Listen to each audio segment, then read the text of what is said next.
Siempre supe que fui diferente. Yo creo, no sé, pero viví dentro de mí toda mi vida antes de ser Christopher. O sea, tenía una doble vida en donde yo dentro de mí sabía que era un niño, que me gustaban las niñas y que no lo podía decir.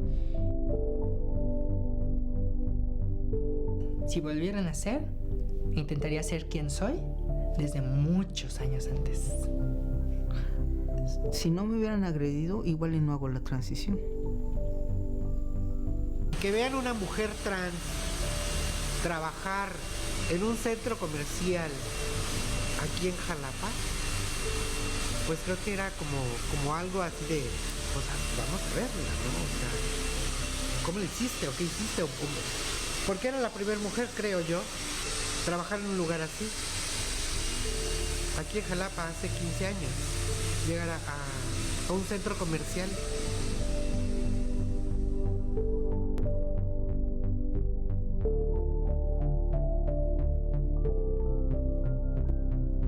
Creo que hay una historia de vida que todos debemos de escuchar, que todos debemos de entender, porque actualmente pues la vida que las personas trans manejan pues sí está llena de estigmas, llena de prejuicios. Entonces, como sociedad creo que es importante tener esta apertura a escuchar sus voces y saber qué es lo que han vivido para también ser un poco más empáticos y comprenderlos.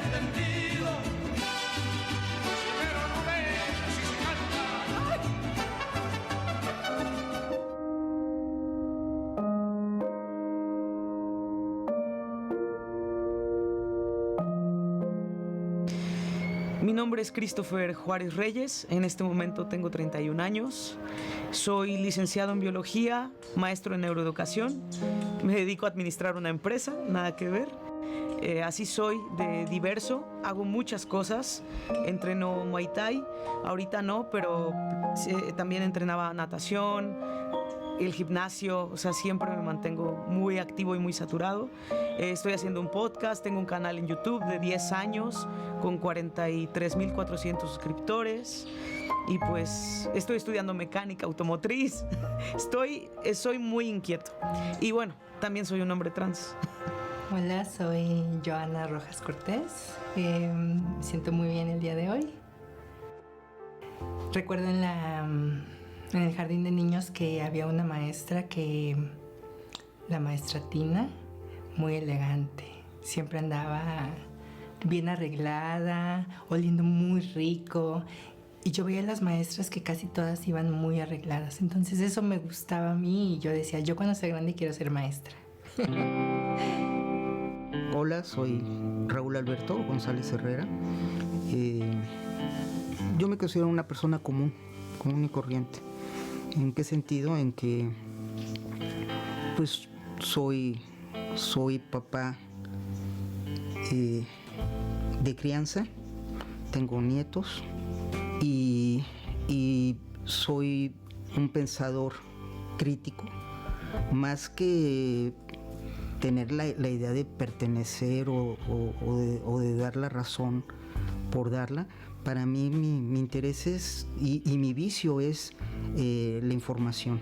Soy un adicto a la información y pues en sí me considero una persona común y corriente.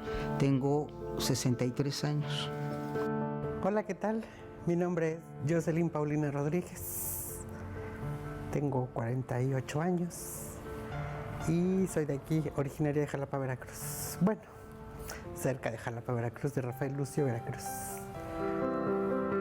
Ay, muchas historias y pues cosas que no podemos, bueno, yo me he sorprendido con muchas historias de personas trans que no me podría imaginar el por qué esas personas son como son, ¿no? Pero pues en sí yo creo que detrás de una persona trans existe la humanidad que existe en cualquier persona del género que sea y de las creencias que sean. Bueno, para mí es indistinto.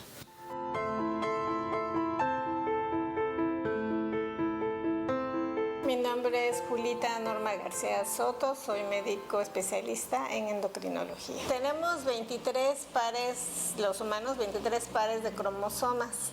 22 son autosomas, que son nuestras características generales, y un par que son de los cromosomas sexuales.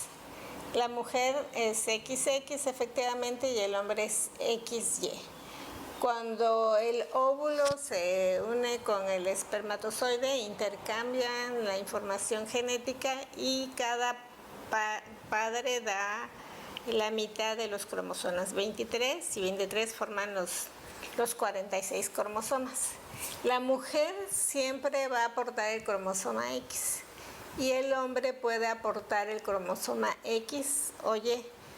Por lo tanto, el hombre es el que determina el género, el sexo del individuo, ¿no? 46XX será mujer y 46XY será varón. Es habitual que cuando un paciente, cuando los padres traen al hijo y por ciertas actitudes que tiene el hijo, entonces quieren corroborar si efectivamente es hombre o es mujer y nos pide un análisis genético. Y en realidad, si el género asignado al nacimiento es femenino, los cromosomas serán XX. Y si el género al nacimiento asignado es masculino, será XY. Es decir, no hay una alteración contundente de los cromosomas. Yo tengo recuerdos desde los 3 años que yo ya me percibía como un niño y que la gente, o sea, mi familia me empezaba a decir como que, pues que eso no era cierto. Pero si les preguntas a mis papás, yo desde mi panza, de mi mamá, su vientre fue diferente. Desde niño, o sea, bebé, el pañal, así, yo era diferente a mis hermanas y me veía como un niño. Ahí tengo mis fotos y vas a ver que soy un niño, aunque soy un bebé, me veo como un niño. Pues aquí tengo un álbum de mi infancia que mi abuelita siempre guardaba mucho las fotografías y pues desde el momento en que nací mis abuelos me quisieron muchísimo porque era el hijo de su hijo.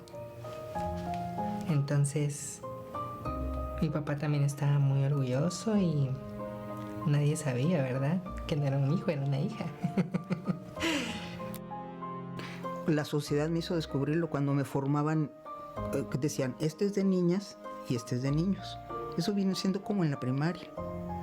Siempre fui muy precoz también. Entonces cuando me dicen, esto es de niño y este es de niñas, yo decía, pues como que no cuaja el asunto. Y yo siempre he sido berrinchudo, ¿no? Entonces yo lo que hacía era, pues no me formaba en ninguno de los dos lados o me iba a jugar y siempre andaba papaloteando, yo y mi mundo. Tengo recuerdos muy primarios. O sea, primarios, por ejemplo, yo me acuerdo la primera vez que me puse de pie en mi cuna. Tenía menos de 1 año. Y ahí yo me veo como niño. Nunca me he visto como niña. La sociedad sí me hace ver como mujer. Y yo me imaginaba a una mujer. Yo me sentía una mujer. Sí, cuando jugaba con mi hermana, con mis primos, mis sobrinos primos, hijos de mis primos, pues siempre era jugar, no sé, a la comidita, ya sabes, las muñecas. Y yo siempre me vi como una mujer.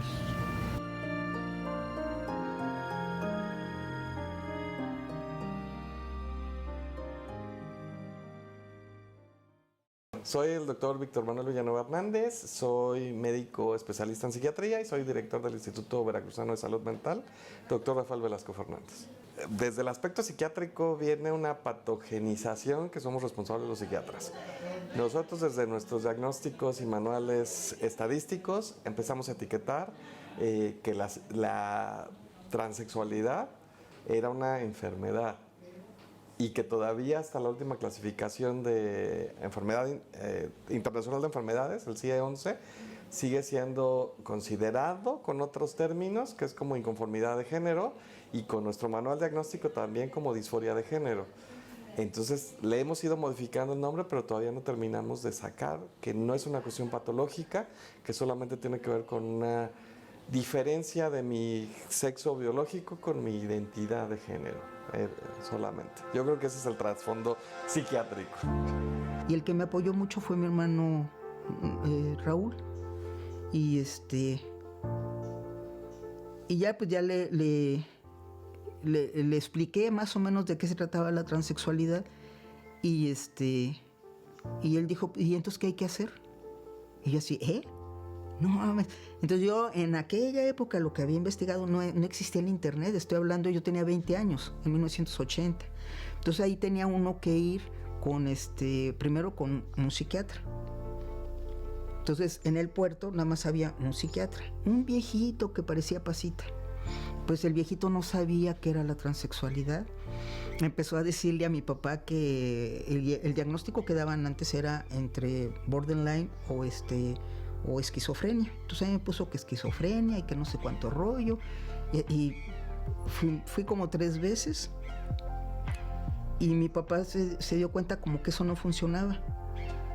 Y nada más me acuerdo que en una de esas salí, se me quedó viendo, nos volteamos a ver y me dijo, papá, vámonos de parranda. Y ya se dejó lo de ir con ese psiquiatra, pero eso te lo pedían a fuerzas. Entonces, pues ya de ahí fue buscar alternativas. Lo descubrí hace 10 años y fue por casualidad, porque mi hermana descubrió que me vendaba el pecho, ocupaba vendas, lo cual es muy malo, y me dijo, oye, ¿por qué te vendas? Y le dije, pues es que no me gusta. Y me dijo, a ver, ¿te gustan las mujeres? Y yo, sí. Nunca salí como del closet antes de ser Christopher y decir, me gustan las niñas, soy lesbiana. No, simplemente veían que andaba con las niñas y dieron por hecho eso. Entonces mi hermana me dijo, ¿te gustan las niñas, pero no te sientes como una mujer? Y le dije, no. Me dijo, ¿no serás trans? O sea, en una plática de que descubre que me vendo el pecho y digo, ¿trans? Ese día no duermo. Y me pongo a leer y encuentro cosas de España y encuentro cosas en inglés y veo videos en inglés y digo, esto es lo que me ha pasado toda la vida. Soy trans, soy un hombre.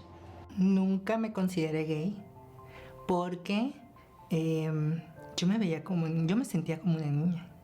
O sea, mis sentimientos hacia mis familiares eran de una niña. Siempre fue mi psique muy femenino. Entonces, mis ademanes, mi forma de expresarme, esto que comentabas del orden, todo fue desde que yo estaba muy, muy chica. O sea, mis juguetes siempre estuvieron en repisas, puesto que pues yo no jugaba con juguetes de niños. A mí mi familia me regalaba juguetes, pero nunca los ocupé, nunca los utilicé. Yo jugaba con una prima cuando la visitaba en su casa, con sus muñecas. Y ella y yo en la noche, yo me quedaba a dormir con ella. O sea, mi familia sabía que yo también... el compartir un cuarto con alguien no era con mis primos niños, era con mi prima niña. O sea, y yo jugaba con ella. Entonces, siempre fue así como que siempre supe que yo era mujer. ¿En qué momento? Pues fíjate que yo me sentía diferente, o sea, desde que tengo uso de razón. Sí, no sé, tal vez desde ¿qué serán? No, tengo pocos y vagos recuerdos del kinder, ¿no? Pero ahí no recuerdo así como que, sino como que ya fue más en de la primaria. De la primaria es cuando ya tengo como un poquito más de noción de las cosas. Y bueno, posteriormente cuando muere mi papá, pues también fue así como como algo que dio una vuelta total a mi vida, ¿no? No sé, tal vez entre los 6 y los 8 años, algo así. Definitivamente impacta, porque es esta distorsión que yo voy a tener, o sea, de qué pasó. Digo, los que somos ya viejitos, hay una película que nos marcaba mucho, que era la de Mi vida en rosa, y que ponía ahí la cuestión cariotípica del XXY y demás, y como un niño con identidad femenina decía, es que mi X se perdió y cayó la Y por error, ¿no? Dios me lo mandó mal. Y yo creo que desde eso me va a hacer sentir mal, va a decir algo no entra en la norma. Entonces, ¿qué pasó aquí desde ahí? Cuando yo llego a externarlo, empieza otra vez el reforzamiento. Pues generalmente va a ser negativo, el decir, cierto, tú eres niño, tú tenemos que vestir como niño, tienes que comportarte y hacer tu rol como niño, y va a ser una lucha interna, externa, que va a traer también mucho malestar. Y ahí lo puedo conjuntar con algo que se escucha actualmente mucho, que es la violencia. Hay un estudio reciente en España en donde hacen un análisis molecular y observaron pequeñas microduplicaciones en los genes, pero no es algo, las muestras son pequeñas, no es contundente. O sea que no, la causa de las personas transgénero, por ejemplo, no está bien establecida. Pueden haber factores biológicos, ambientales o culturales. Para mí era importante decidir mi nombre. Yo quería ponerme todos los nombres masculinos que existían en el mundo. Te lo juro que fue muy difícil porque yo dije, me veo cara de todos. Pero les dije a mis papás que les iba a dar la oportunidad de darle el nombre a su hijo. Como es lo normal, ¿no? Tú decides qué le pones a tu hijo. Entonces comencé a dejarme el cabello largo, que prácticamente fue el único cambio que hice en mi cuerpo. Y de ahí para adelante. Nunca lo investigué, pero no. En realidad nunca fui con un médico. De hecho, también nunca quise hacerme algún cambio físico, como ponerme implantes o algo así. No, nunca me... Como que no era mi objetivo. Yo quería ser como muy natural. En el 2018 hice reemplazo hormonal, cirugía de masculinización de pecho y empecé los cambios legales o administrativos, no sé cómo se diga. Vi que era una chica trans, muy guapa, flaquita, era bajita de estatura. Y entonces le vi las boobies. Y o sea, a mí me llamó mucho la atención esa parte de sus boobies, ¿no? Y le dije, ¿y cómo le hiciste? Y me dijo, ay, yo tomo hormonas, ¿no? Y entonces le dije, o sea, pues yo intrigadísima de... ¿Y cómo le hago? ¿Qué? Y me dijo, ay, espérame, ahorita te digo. Y a la vuelta había una farmacia, fue y compró unas pastillas y compró una inyección. En ese entonces era muy, muy barata la inyección de hormonas y me dice, me llega con una caja de pastillas y una inyección. Me dice, esta inyección te tienes que poner una cada 15 días y tomar una pastilla diaria. Que era estrógenos y la inyección no recuerdo qué, pero así empecé mi transición. Bueno, primero la persona llega y manifiesta su deseo de hacer esa transición, entonces primero se le tiene que informar los cambios que va a tener y las consecuencias que pudiera tener a largo plazo por el uso de la terapia hormonal que va a realizar. La primera alteración que tienen, bueno, en las mujeres va a haber la cesación de la menstruación y en los hombres va a disminuir la producción de espermatozoides. En estos dos casos el punto es que va a alterar la fertilidad y se les pregunta si desean o no tener hijos. La gran mayoría de los que he tratado, o más bien todos, dicen que no desean tener hijos, pero habrá quienes sí desean tener hijos, entonces se hace la recomendación de guardar los óvulos o los espermatozoides, congelarlos para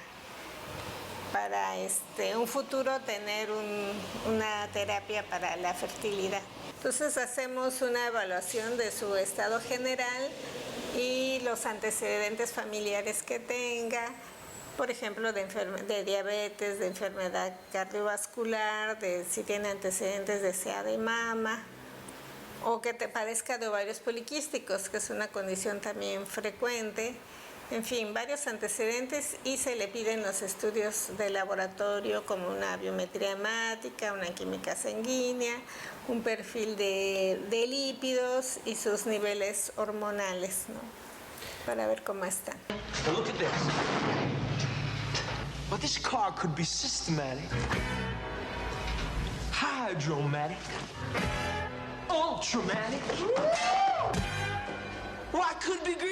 Para mí las personas más masculinas y que yo quería ser, pues obviamente, ¿no? James Bond, John Travolta en Vaselina, Grease es la película mi favorita y la que más representa. Tengo La chamarra de piel, tengo una obra de teatro que se inspiró en mí y lo mencionan, o sea, es muy importante para mí esa película. Porque representaba todo lo que yo quería hacer, ¿sabes? La vi a los 8 años, más o menos, 7, y yo dije, wow, yo quiero ser John Travolta. Y pues te presento a Joana. Joana Rojas Cortés. ¿Qué sientes? Me siento completa. Me siento completa ya.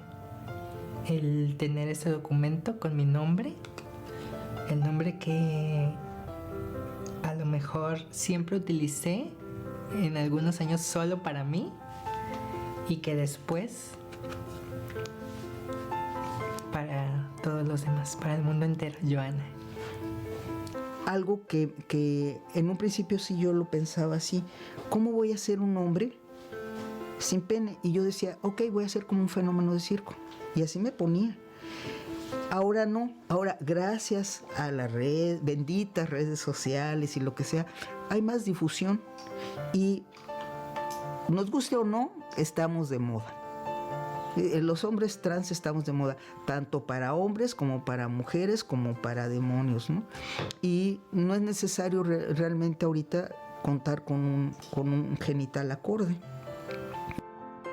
Fue antes, en Ciudad de México, que trabajé en otro salón, y ahí fue la primera vez que escuché el nombre de Jocelyn. Sí, y el significado de Jocelyn. Y me gustó. Como la más bonita, o la reina de la belleza, algo así. Entonces me gustó mucho el nombre, ¿no? Y entonces es cuando yo adopto ese nombre. Hay toda una historia de discriminación sistémica, estructural, social y de dificultades para poder ejercer los derechos y vivir de manera plena y libre. Hola, mi nombre es Charlie Manuel Juárez Rebolledo, soy licenciado en Derecho por la Universidad Veracruzana, defensor activo también en materia de derechos humanos. Mi grado honorífico es doctor honoris causa, me lo entregó diversas organizaciones, entre ellas la Organización Mundial de Abogados y el Poder Judicial del Estado de Veracruz. Recordemos que el término de las personas trans comenzó apenas en 1960. Esto no significa que anterior a ello no existiera, sí existen. El tema es y radica esencialmente en que las personas transgénero siguen siendo discriminadas. Eso es lo que están viviendo actualmente, una discriminación. Cuando yo inicié, la manera era el juicio. O sea, no había otra forma. Yo no tuve una credencial hasta los 30 años. Pero Veracruz cerró las puertas por 6 años. O sea, Veracruz, el director del registro civil me dijo a mi cara, solo en su oficina, mientras yo esté aquí, no va a haber ningún cambio. No me importa si en Ciudad de México eres un unicornio. En Veracruz te llamas como de registrar? Se podría a través del amparo realizar los procedimientos. Sin embargo, de manera efectiva a partir del 2017, a partir de que se gana este amparo en revisión, el 1317-2017, es que ya en este caso la Dirección General de Registro Civil empieza a realizar procedimientos administrativos. Esto significa que una persona ya nada más solicita que va a hacer un cambio de género, que le digo que anteriormente se llamaba cambio de reasignación sexogenérica, que era un nombre muy largo y de verdad muy discutido. Ya nada más llenan un formato, les piden algunas documentaciones complementarias, en este caso tener más de 18 años por el tema de la voluntad, que muestren una copia certificada de su acta anterior, en este caso que llenen el formato que estoy estableciendo y posteriormente que realicen el pago de derechos que le corresponde en su momento. Cuando hice mi cambio de nombre en México, de nombre y de género, me dieron una hoja, un acuse, que tenía yo que entregar en todas las dependencias de gobierno donde requerían esta parte, ¿no?, del cambio. Son los mismos derechos que cualquier otra persona. La única diferencia estriba en que las personas trans no los pueden ejercer de manera libre y plena como cualquier otra persona. 4 de los derechos más importantes y que actualmente se encuentran limitados es, por ejemplo, el tema de la educación. Cuando las personas trans en su niñez, ya ellos ya se identifican con un sexo distinto al que se les entregó al nacer, a sus genitales, se comportan de ciertos rasgos y características. La sociedad tiende, sobre todo en temas educativos, a discriminar, pero sobre todo las instituciones educativas tienden a discriminar porque no saben cómo abordar el tema de las personas trans. También en materia laboral. En materia laboral la discriminación es bastante. Según la propia Comisión Estatal y la propia Comisión Nacional de Derechos Humanos han determinado un gran índice de discriminación. A una persona que le cuesta trabajo, una persona cisgénero, es decir, una persona que sí se identifica con su género, le cuesta trabajo obtener empleo, a una persona trans le cuesta el doble. Y no solamente por el tema de sus características físicas, sino por el tema del pensamiento social, es decir, todavía se piensa en algunos sectores de la sociedad que es una afectación mental el tema de las personas trans y que puede afectar su entorno, es decir, yo no me junto contigo porque si eres trans se me va a pegar lo trans. También, por ejemplo, en materia de salud, los endocrinólogos, que son personas que se encargan precisamente del tema hormonal, de todo este tema, no son suficientes. No hay clínicas y hospitales que tengan suficientes especialistas en esta área. ¿Por qué? Porque efectivamente una persona que se encuentra en esta situación de transgénero, transexualidad, tiene una alteración en el sentido de la situación hormonal.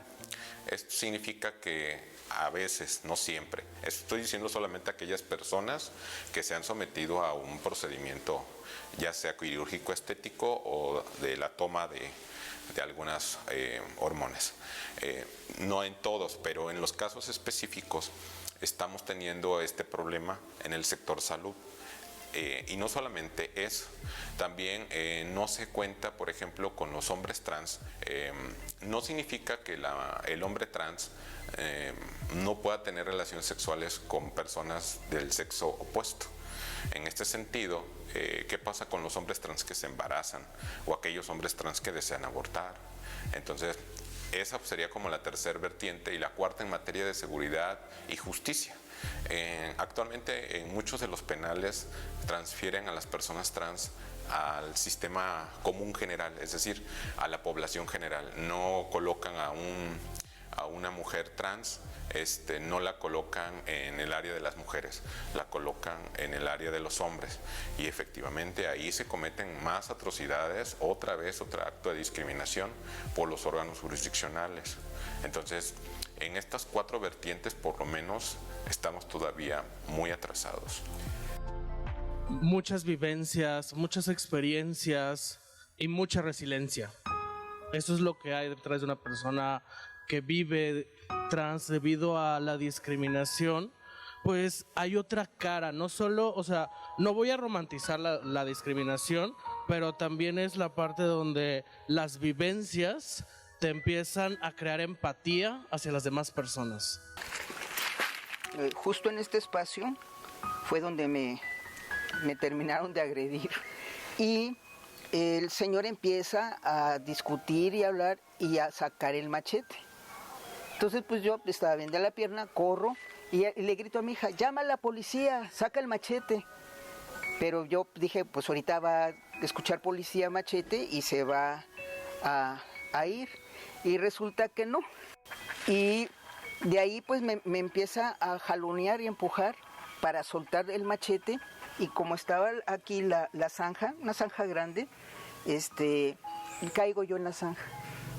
Y el señor empieza a darme de planazos y al ver que no me puede lastimar porque yo le paro los planazos con los pies, pues yo jugaba fútbol, entonces pues el reflejo, ¿no?, de defenderse y paro todos los planazos, se enoja y entonces empieza a darme con el filo.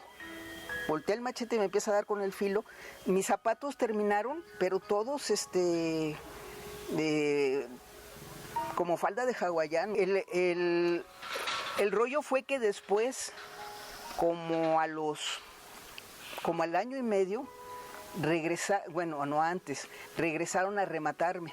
Y me empieza a gritar ese señor que sí, que él venía a rematarme, porque yo me creía hombre, que yo tenía igual que su mamá. Y yo todavía así como, estás hasta insultando a tu mamá, no juegues, ¿no?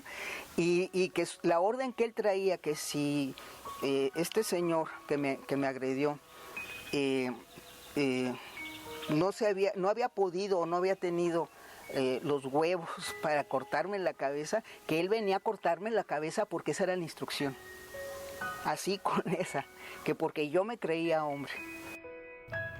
Porque, por ejemplo, de toda mi familia, mi mamá era la que más se rehusaba a aceptarme. Entonces, nunca tuve ese apego cariñoso con ella. Nunca fue como muy amorosa conmigo. Yo creo, para ver si yo desistía de ser quien quería ser. Sí me llegó a confrontar en decirme que no estaba bien, que cambiara. Pero, te repito, como siempre tenía yo la determinación de quién era, siempre hablé con ella y le dije, pues es que yo no soy quien tú quieres que sea.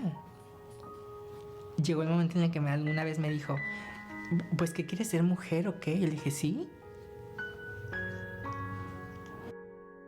Generalmente sí es una confrontación por lo que decíamos, la pérdida del niño idealizado, a lo mejor sí se deprimen, a lo mejor sí hay una reacción también humana esperada, pero la mayoría lo acepta bien.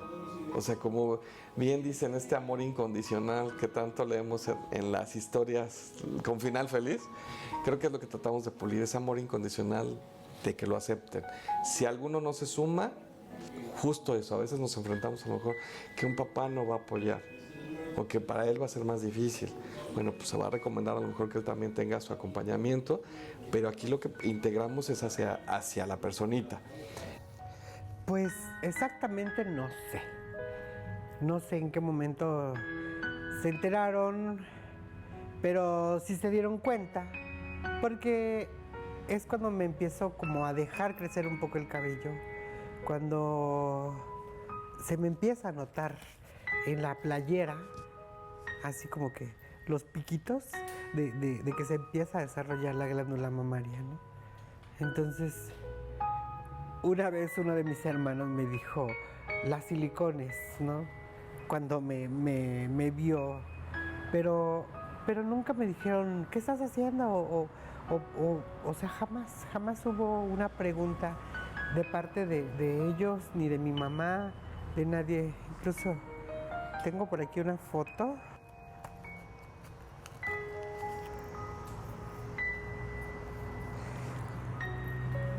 Aquí empezaba. Aquí ya tomaba hormonas y me empezaba a dejar crecer el cabello. Pero nunca hubo ese cuestionamiento del por qué.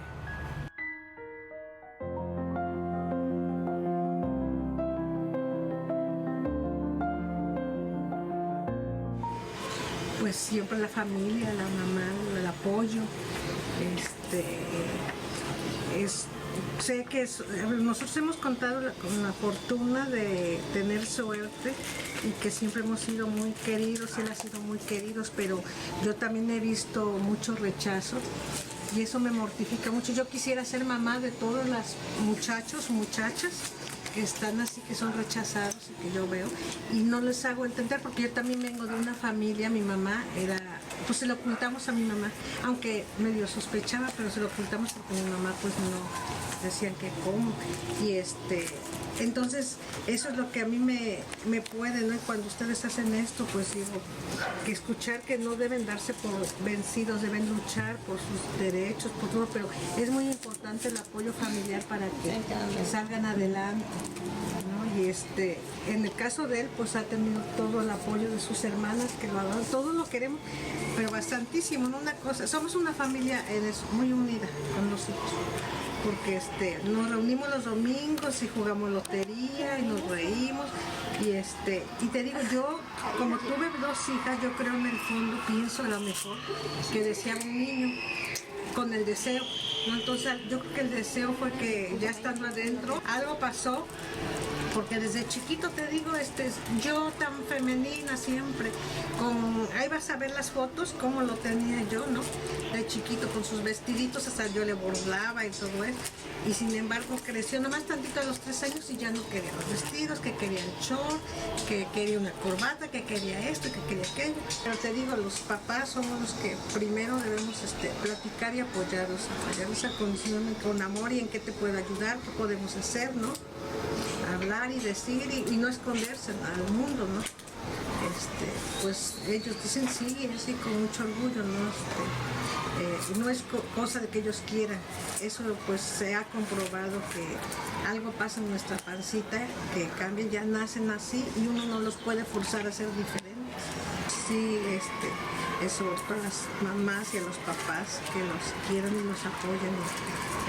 Yo conozco muchos grandes chicos que están luchando y viviendo y con muchos conflictos y que luego pues suceden cosas que no quiere uno, pero por la falta de amor y de apoyo.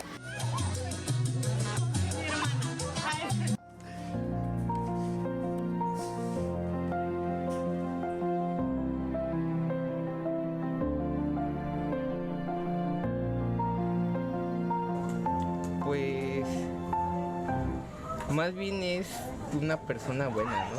O sea, depende cómo la trates o tus pensamientos, más bien es la mentalidad de la persona, o sea, al ver una persona trans, o sea, no es nada del otro mundo porque ahorita ya es una persona normal.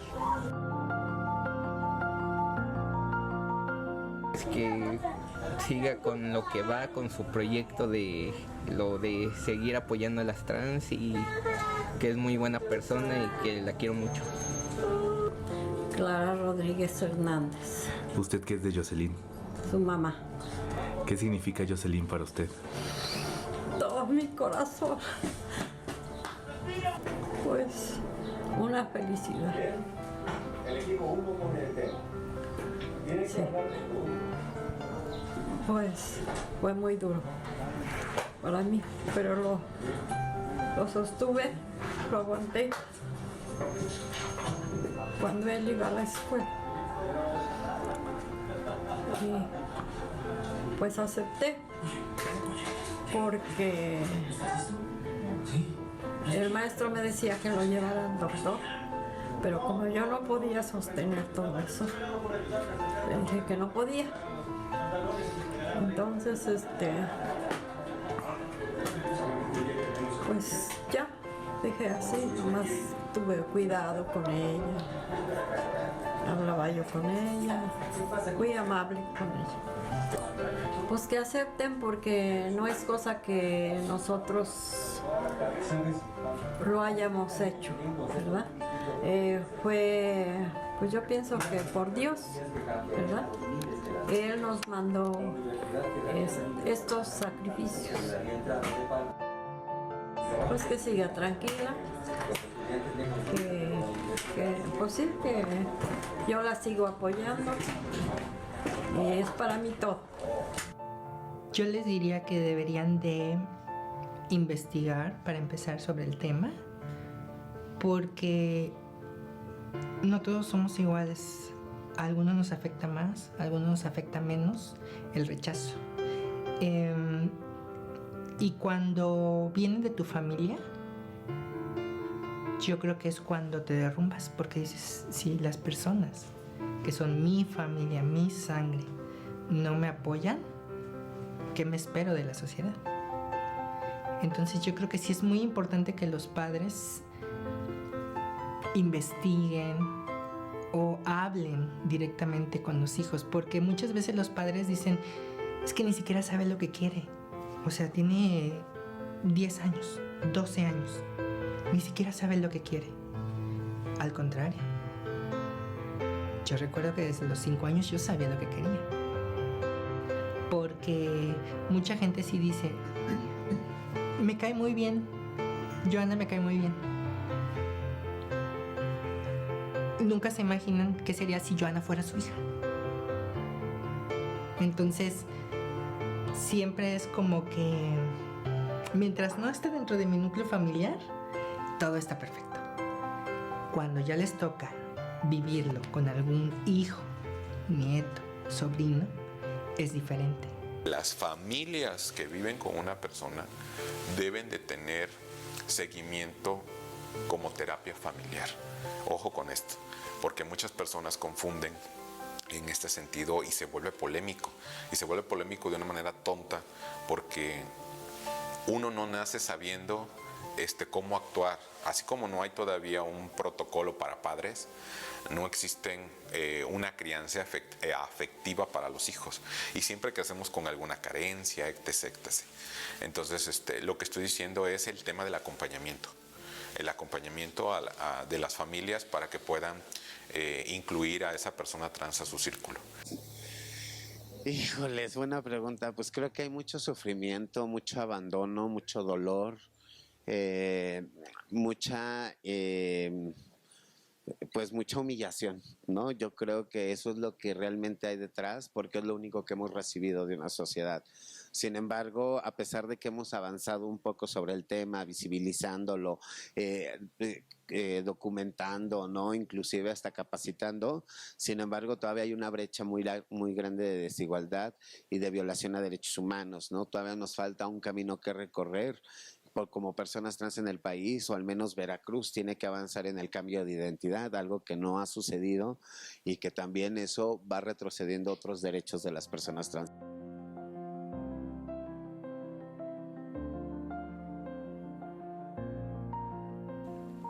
Changos, que un día me habla mi hermano Rubén y dije, no mames, se me había olvidado que tenía mi hermano Rubén. Vive en Chihuahua y que es como mi segundo padre. Y como le digo, y ya que iba a colgar, bueno, bendiciones y que pórtese bien y que le chingada. Y entonces yo así como que, oye Rubén, es que te quiero decir algo.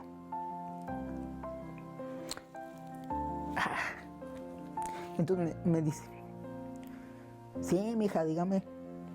Y ay, es que me da mucha vergüenza decírtelo. Es que tú no tienes por qué sentir vergüenza de nada. Tú siempre has sido una muy buena persona. Has sido buen hijo, buen estudiante, has sido dice, buen mamá, o como se diga, así me dijo.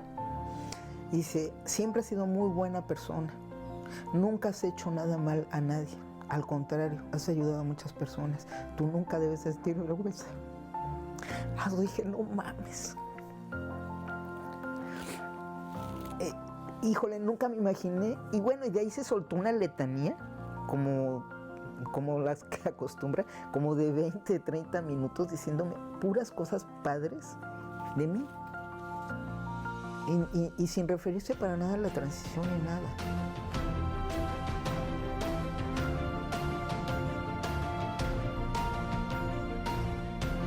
Porque nunca me sentí triste, ni rechazada, ni nunca me sentí menos que nadie.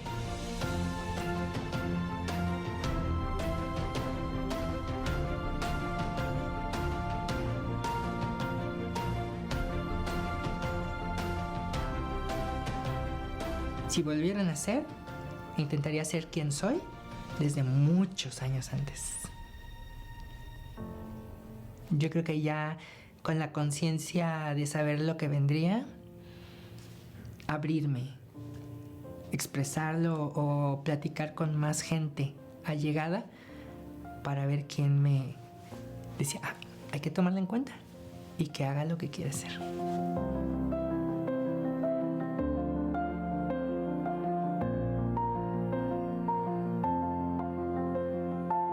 Siempre supe que fui diferente. Yo creo, no sé, pero viví dentro de mí toda mi vida. Yo creo que descubrir quién soy es lo más importante, porque al descubrir quién soy, todo tuvo sentido y empecé a ser feliz. Lo he pensado muchas veces, porque aparte de ser un hombre trans, pues decidí grabar mi vida y como que exponerme, pero a pesar de todo, yo sé que valió la pena y no cambiaría nada. Que no tengan miedo y que ser honesto con uno mismo y de quién es lo que te va a llevar a la felicidad. Es maravilloso, pues, vivir tu identidad con plena libertad. Tía Jose, te quiero mucho. Eres la mejor tía. Del mundo, eres como un ángel bajado del cielo. Además de ser mi tía, la mejor, has sido como una buena amiga. Eres una buena amiga. Mi familia jamás me rechazó. Creo que soy de las pocas privilegiadas por esa parte. Y me siento bendecida. Me siento feliz, realizada. Y no sé, eso mismo quiero proyectar y eso mismo quiero hacer, que la gente se dé cuenta de que somos unos seres humanos maravillosos, de que no somos personas no deseadas, que hemos vivido en la oscuridad, por así decirlo, porque no tenemos o no tuvimos las mismas oportunidades.